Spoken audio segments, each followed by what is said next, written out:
January 2021. Otherwise. In the second grade, we learned about ones and tens and hundreds. Our school had just received bright yellow plastic cubes and rods to show us how these numbers work together.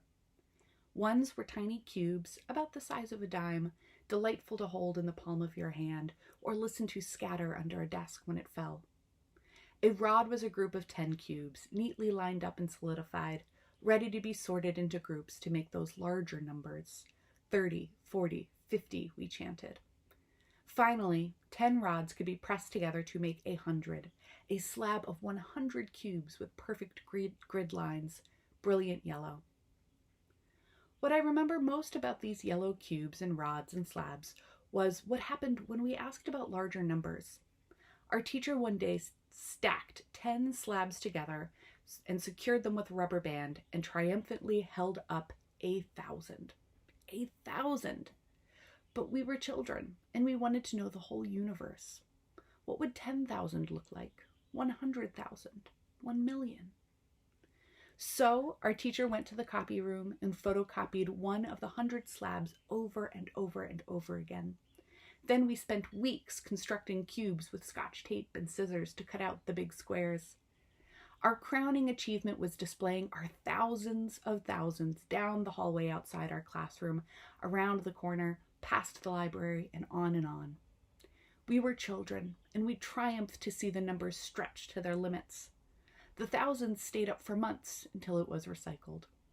When I think of that hallway with its painted cinder block walls and pale green tiled floor, I think of the concept of 1 million stretched around me in haphazardly taped squares of paper. It has been a year of numbers. I look at the graphs every day, the soaring parabola, the unfathomable 6 digits of the dead, forever rising, rising. I feel like it is my responsibility to bear witness to the numbers, to sear them to memory. The number of Americans who have died of COVID-19 is greater than the population of St. Louis. Is it morbid to want to digest the numbers, or is it reality?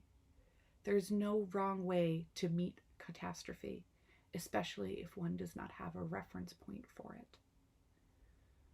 I've always loved calendars for the same reason I loved cutting and taping and making cubes of thousands in the second grade. I like to see time quantified, both for how it measures what has happened and to try and scale the possibility of the future. In August of 2019, I treated myself to a fancy 18-month planner. It was navy blue with the year 2020 emblazoned in bright florals and gold font. The design became faded and scratched from being haplessly tossed in my bag for more than a year. But mostly, it just seemed like a joke. Within a few weeks of using the planner, my stepfather was dead. The pandemic upended the world.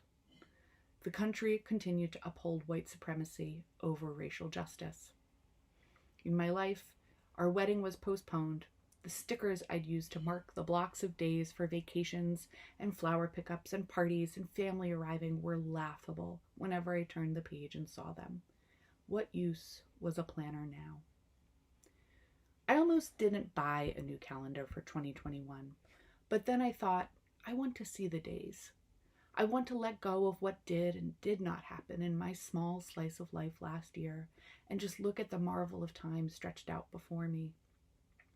In the last weeks of 2020, I thought a lot about the Jane Kenyon poem, Otherwise.